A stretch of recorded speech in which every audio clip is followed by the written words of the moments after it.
श्रीनय अंकुश नेमाडे यांच्यातर्फे 1100 रुपयाचं बक्षीस आलेलं आहे. धन्यवाद अंकुश भाऊ. जोरदार टाळ्या होऊ द्या सर्वांसाठी. स्वराज इंगळे यांच्याकडून 100 रुपयाचं बक्षीस मिळालेलं आहे. धन्यवाद आमच्या पप्पांना गणपतांना.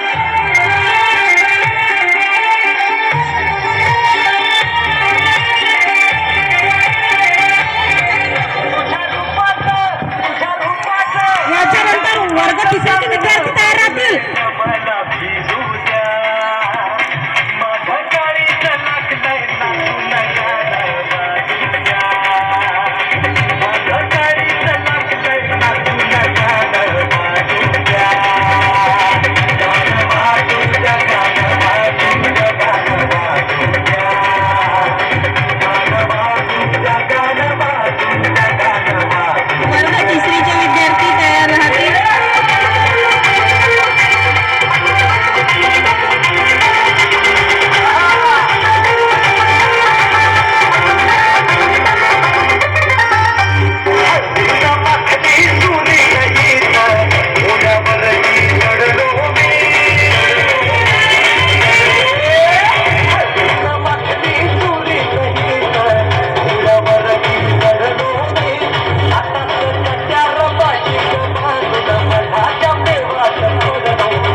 छान, अतिशय उत्कृष्ट असं